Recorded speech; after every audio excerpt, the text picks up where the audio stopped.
Seru, jangan langsung import ya. Jangan. Bahkan kalau bisa beli lokal dulu gitu ya. Ya, Kenapa? keterbatasan kapital kita. Kapital terbatas, experience juga terbatas. Dulu kok sering ngambil barang di Glodok kok untuk jual kembali ke pabrik. Koko pernah ambil lokal juga ya. Sampai sekarang juga masih Ada beberapa produk ya. lokal. Halo Ko. Halo, what's up my man? Ketemu lagi dengan Daniel Lim. Kok ini kok bisnisnya apa kok? Bisnisnya trading barang teknik. Trading barang teknik. Trading tuh maksudnya ini kok yang di aplikasi trading.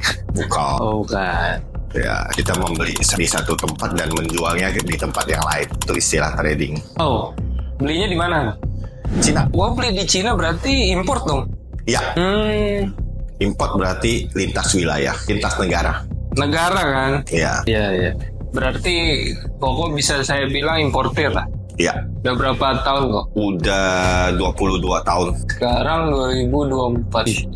Dari tahun 2000-an ya. Ya, Buat import barang teknik aja. sebagian besar. Oh, berarti ada yang non teknik. Ya, Kalau import begitu, Koko punya brand atau enggak? ya, punya. Koko punya brand. Ya, Boleh tahu kok brandnya apa aja? MST, K55, JHT, dan Speedy. Oh, jadi itu 4 brand Koko ya? Ya, Jual, nah ini kan berarti kan Koko ketika beli dari Cina, Koko jual retail sendiri di sini atau gimana? ya, kita jual distributor ya. Berarti wholesale gitu ya? Jual lagi ke orang yang retail?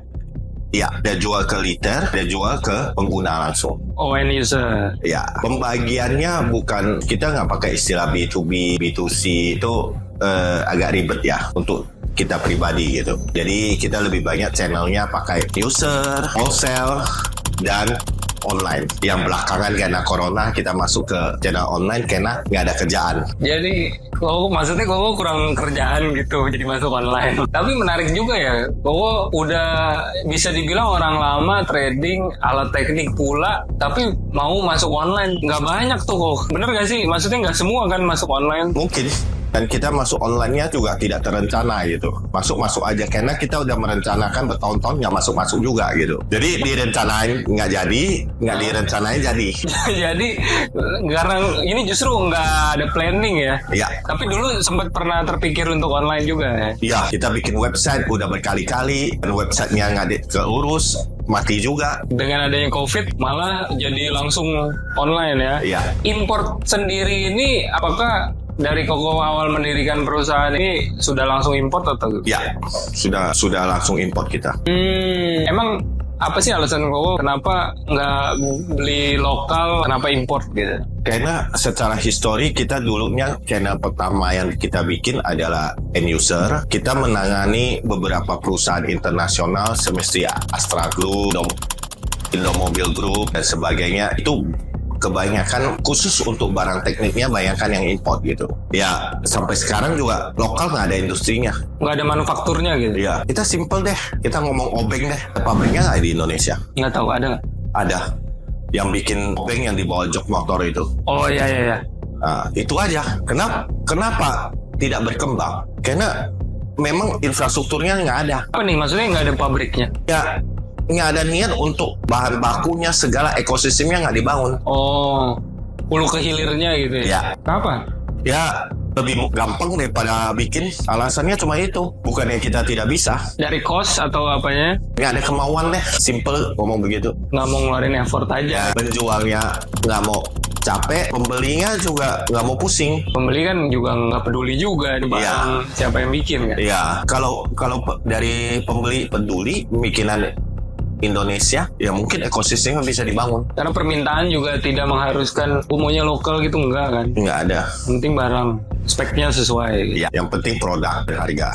Jadi bukan karena tidak cinta tanah air, tapi memang secara spek ya nggak ada gitu di. Ya nggak ada, nggak pernah kepikiran juga gitu. Ketika kau menjalankan import ini, apa sih kesulitannya gitu? Ada nggak sih?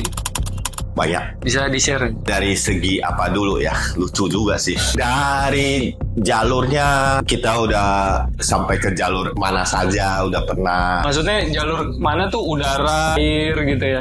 Ya yang semi legal, dan sebagainya pernah kita lalui. Tapi sekarang legal kan? Semuanya kita sekarang udah PPN, semuanya udah pajak. Mantap.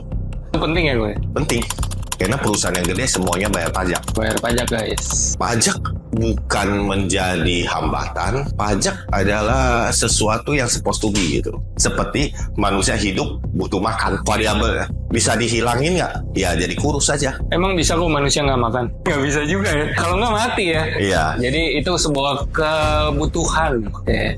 Apa sih maksudnya? Kan mungkin dari yang nonton nih ada yang tertarik gitu. Wah, menjadi importir tuh kayaknya menarik ya. Ya sebenarnya gini, lu ditanamkan di channel mana dalam jalur distribusi itu pun semuanya menarik dan semuanya juga bisa bikin kaya kok. Dari hilir ke hulu, dari tambang sampai ke toko, retail.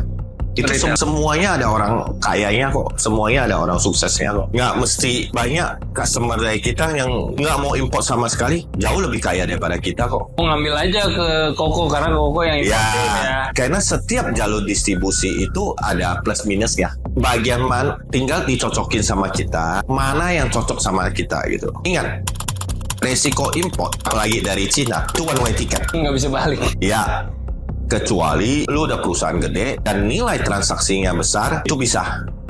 Oh bisa retur gitu? Nggak, mungkin diperbaiki, yang bertanggung jawab lah. Oh, komplain ini. Sampai mungkin tidak usah retur, dia kasih barang baru. Karena cost retur balikinnya, mending gua kasih baru gitu. Dilihat dari situasinya lah. Makin yang perlu diingat, makin industri itu ke hilir, kapitalnya makin besar, resikonya makin besar. Gainnya makin besar juga. Ya, itu aja. Makin ke hulu, kapitalnya makin kecil, resikonya makin kecil. Downside-nya, kalau ke hilir, playernya terbatas. Saingannya dikit. Ke hulu, saingannya banyak. Karena barrier to entry-nya lebih rendah. Berarti bisa dibilang importir ini sangat butuh kapital yang besar. Boleh bilang begitu. Dan contoh pakai Baba yang ekspres segala, kapital kecil karena main di sana.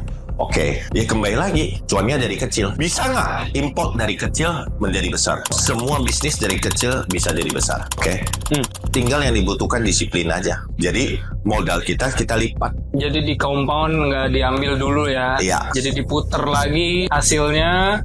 Jadi barang lagi. Keterbatasannya itu cuman lu beli sedikit, relatif harganya jauh lebih mahal daripada lu beli banyak. Quantity does matter. Jadi yang ketika mau consider bisnis import itu kita harus tahu juga nih kuantiti kita berapa. Bener. Tapi kalau mau awal-awal tertarik ke import, kalau gue bilang sih lebih baik kita nguasai market. Oh jadi punya buyer dulu. Ya, bayar dulu atau market sukanya apa, kita ikutin di sana gitu. Oh tren. Ya, Berarti butuh skill untuk riset market dong. betul. Butuh skill atau butuh ekosistem. Terus itu maksudnya gimana? Ekosistem ada gaul. Kita bergaul di mana gitu. Kenapa? Oke, kita bilang contohnya saya deh. Contohnya gua deh. Untuk teknik. Ya. Kenapa gua memilih teknik? Kenapa? Karena gua sekolah teknik. Oh. Kenapa? Oh, teknik sekolahnya ya? Kenapa gua masuk teknik mesin? Karena gua senang motor. Kenapa gua senang motor? Mainannya sama anak motor. Oh. Jadi kau ini anak motor ya dulu ya? Iya. Udah pensiun tapi? Ya, udah veteran. Kita sebut veteran, bukan pensiun. Kalau pensiun stop, out. Kalau veteran masih ada di sana, cuma tidak aktif. Udah pasif sekarang. Ya, dari sana kan berkembang. Sekarang apakah jual-jual spare part motor? Kagak. Jual obeng, jual tang untuk memperbaiki motor ya. Tapi spare partnya gua nggak. Jadi ekosistem ini karena Koko dari dulu ekosistem teknik, makanya Koko import orang teknik. Ya, dan awalnya juga ya memang kebetulan, sekali lagi ini kebetulan kita ke otomotif karena channel end user kita ke otomotif. Oh, maksudnya perusahaan otomotif nih. Ya yang bikin motor sama atau bikin mobil lah. Oh, itu adalah customernya Koko ya. Oh. Sehingga produk kita cenderung ke pengolahan logam. Oh, bubut gitu. Ya, pokoknya berhubungan dengan besi lah. Membentuk besi, menghaluskan besi, menekuk besi, memotong besi. Produk Koko kategorinya apa aja sih kok kalau gitu? Major kita adalah abrasif, second major kita adalah cutting tool, dan kita sempat tergelincir ke dunia batu sehingga ada memblade di sana gitu, pengolahan batu. Ya sekarang masih ada, volumenya agak kecil sekarang atau mengecil gitu. Karena gue lebih seneng berhubungan dengan besi daripada batu. Ya safety juga ada, hand tools juga ada. Mungkin itu aja sih. Kan berarti punya marketnya dulu nih, punya ekosistemnya, baru kita import ya. Berarti justru jangan langsung import ya. Jangan. Bahkan kalau bisa beli lokal dulu gitu ya. Ya. Kenapa? Keterbatasan kapital kita, kapital terbatas, experience juga terbatas. Dulu gue sering ngambil barang di Glodok kok untuk jual kembali ke pabrik. Koko pernah ambil lokal juga ya? Sampai sekarang juga masih Ada beberapa produk ya. lokal. Ya jangan lupa kalau menarik di subscribe, syukur-syukur di like atau di sharing. Nah kalau mau nonton video lainnya bisa terserah lah, mau klik mana aja lah.